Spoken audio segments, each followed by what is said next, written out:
questions? Governor, there was some confusion at that site in Danvers yesterday after you left. There was a lot of confusion. Some would say the Wild West. You know, hundreds of people stood in line. Some people got emails saying they could get the shot early. People of all ages ended up getting doses. What are you doing to fix this? First of all, we have policies in place with respect to dosing and eligibility standards, and we expect those to be adhered to. And we don't believe that there should be sort of a cattle call at the end of the day. People need to manage their dosing and manage their vaccine, and we expect all the sites to do that going forward. Nobody wants to waste doses, let's face it, nobody does. But at the same time, people got to manage the dosing that they've got to the appointments that they have. And the most important message I would put out today to everybody is, if you have an appointment, do everything you possibly can to keep it, and if you can't keep it, try to make sure that whoever the provider is that appointment is scheduled with knows that you're not going to be there, so that they can act accordingly based on that. And if you don't have an appointment, you're not going to get a vaccine, because that's the way the process is set up and that's the way it's going to work. Well, that didn't happen yesterday. Governor, just a quick follow-up. That didn't happen yesterday, and I just wonder if you think Curative should be continuing to run these sites. Well, Curative operates thousands of sites all over the United States quite successfully, and is one of several providers we're using here in the Commonwealth. And we expect our providers to operate on the terms and the rules that we put in place. And the most important one I want people to get today is, if you don't have an appointment, you won't get a vaccine. Now, several times over the course of the past few weeks, and I understand this because, you know, we have a limited amount of supply coming from the federal government and a lot of anxiety from people about wanting to get vaccinated, and I completely understand that. But it's important for people to understand that if you don't have an appointment, if you don't have a scheduled appointment, there won't be a vaccine for you. And there have been rumors at a number of these sites over the course, and not just on the mass vac sites. There have been rumors that have spread to some of the provider organizations as well. I understand why people are anxious, but what everybody needs to understand here is there will be appointments. We're growing our capacity. If we get more from the feds, which we anticipate and hope that we will at some point in the not too distant future, more people will get vaccinated as well. But the big issue is, you need to have an appointment to get vaccinated. Governor, do you think there needs to be a unified system? So if we do have the dose, we keep hearing the stories about, you know, sometimes a volunteer will get it, or should there be a unified system so that we don't have these big corrals at places when the word gets out? Like I said, the only word that should get out is you have an appointment. This other stuff is completely inconsistent with our policies, and the most important thing people need to understand is you should have an appointment. Can you explain how extra doses are utilized at mass sites in a place like? Well, these sites, for the most part, organize around appointments, and they are very judicious about how much they bring out and how they use it. And, you know, we've been lucky, relatively speaking, to have an unused rate at this point, which is not just doses that get opened and don't get used. In some cases, you can't use them at all. There's chemistry involved in mixing this stuff up. But at this point, we're talking about an unused rate of 0.13%, which, you know, my view, any dose you lose is a problem, but that's a pretty small number in the grand scheme of things. Why not have an official waiting list or callback system in place to avoid what was referred to as a cattle call? For exactly that reason. If you have anything that heads down that road is eventually going to lead to people starting to make assumptions about opportunity. And what I want people to understand is, if you have an appointment, you'll get a vaccine. I don't want people who have appointments to worry that they might not, because that is absolutely one of the things that's driven some of this activity that's taken place at a number of these provider sites over the course of the past few weeks. People start to get this sense that, oh, you know, they hear from somebody somewhere that they're running out of vaccine and I'm not going to get my dose, even though I have an appointment. if you have an appointment, there is a vaccine there for you.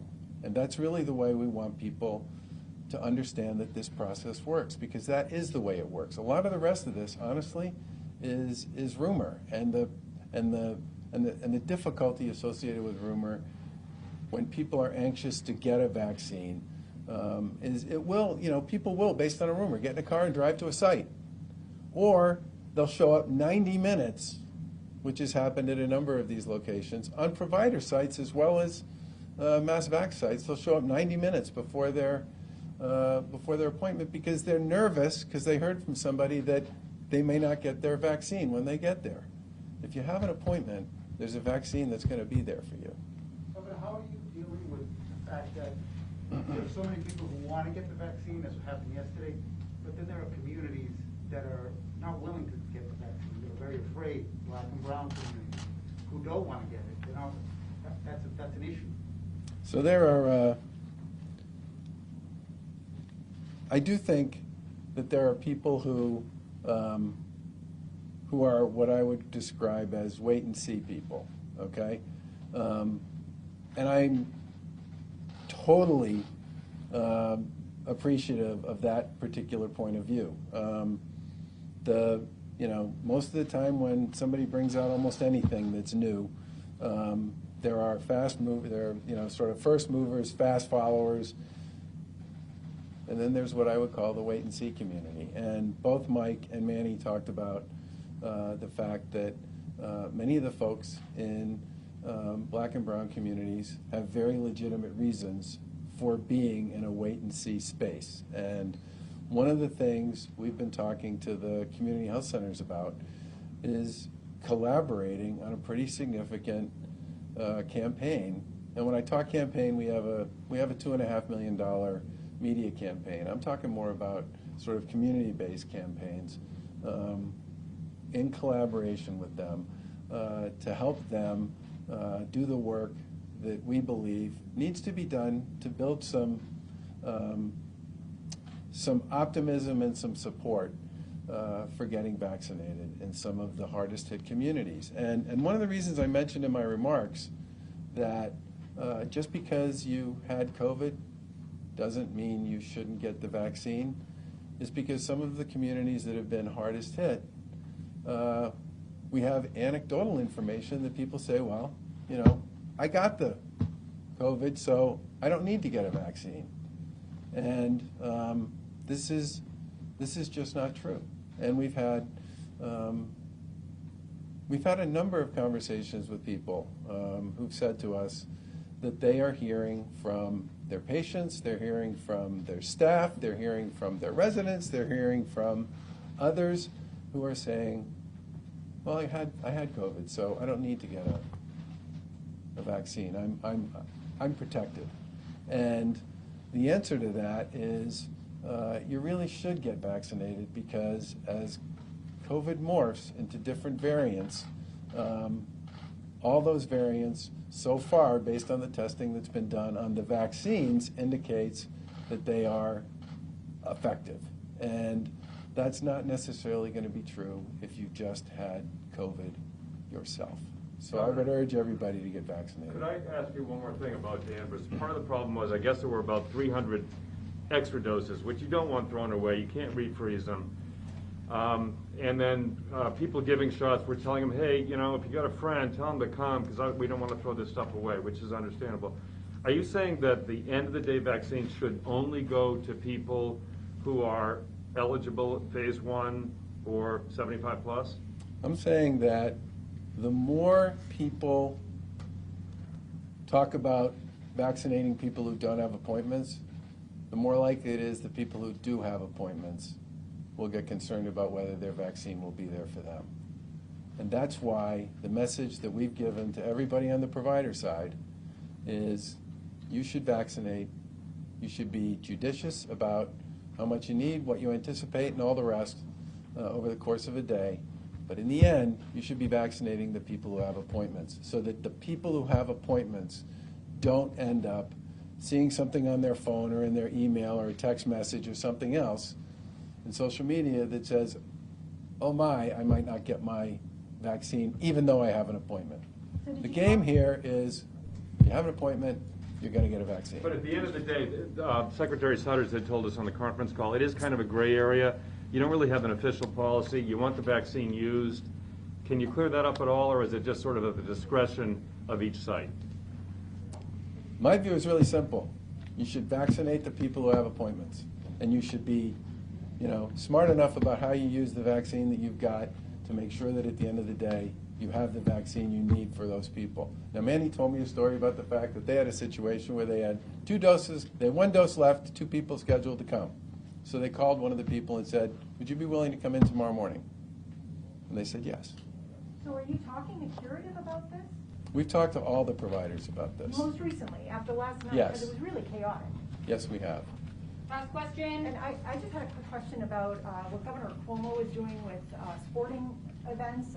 Do you anticipate allowing any fans into, say, Fenway Park for opening day? Well, Fenway Park and opening day is kind of far from now. Well, it's in April, it's not bad. I don't know about you, but every day to me feels kind of like a month. I mean, I thought I was 27 when this all began, and now I'm 64, and it just happened like that. I think, I am very heartened by the drop we've seen in both new cases and positivity. Positivity that I announced today is below 2%. I mean, these numbers are starting to get back to what they look like. I shouldn't say any more than that. I'm just going to stop. But we and many other states are making a lot of progress on our COVID numbers, which is incredibly important for sort of every aspect of life in our communities. And we are getting to the point where we have more capacity than we have supply on the vaccine piece. So for me, the big question is, when are we going to see the big move on federal distribution? Because we're now to the point where we really do have more capacity than we have supply. Thanks, And everybody. let me just finish. And if there's some positive development there, it'll make a big difference with respect to how we make decisions about all kinds of things, So you could change including your mind. that. You could change your mind depending on the federal distribution situation. Well, for me, the big issue is going to be, where are we going to be on opening day? Where are we going to be in March? One of the main questions most of the governors ask on a lot of these calls with the people in D.C. is, we're building this capacity.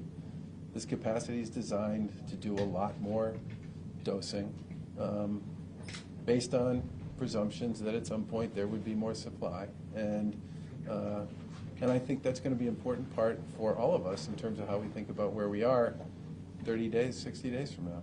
Thanks, Thanks. everybody. Olivia Adams, the Arlington mother who created MACOVIDvaccines.com, said she met with people from the command center yesterday and indicated the state is looking to make a website similar to the one she rolled out. Can you give us any more details on that, please? We've made a bunch of changes to the website over the course of the past 10 days.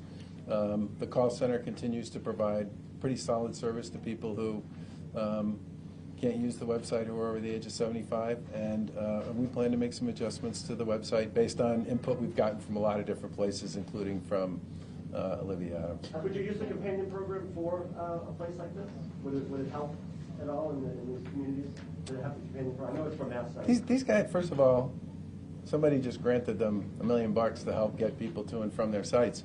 But these places already have relationships in many cases with trusted partners around transportation and that type of thing. Manny pointed out to me when we were talking that the PACE program, which he and I love, which basically serves very frail elders who are part of this community, is literally, you can see it out the window. And I think in many ways, these kinds of places are close, familiar, and local. The ones we're most concerned about are people who don't want to go to a big place, even though in many respects those big places can vaccinate a lot of people in a very quick period of time. Thanks, everybody. Thanks. Are you replacing Undersecretary Ismay? Well, that's a really important job, and Secretary Theorides needs to figure out what to do with that. And we've done a lot of great work on climate over the course of the past 6 years here, and we hope to anticipate we'll be able to do a lot more going forward. Thanks. Thanks, everybody. Thank you. You just made an appearance at the impeachment hearings a couple minutes ago. They played a clip of you to a national audience talking about President Trump. Do you have any reaction to that? Just the fact that I don't know. Democrats used you? I don't know anything about that at all, Jonathan. I really don't. I mean, I wish I could help. I didn't see it. I didn't know about it.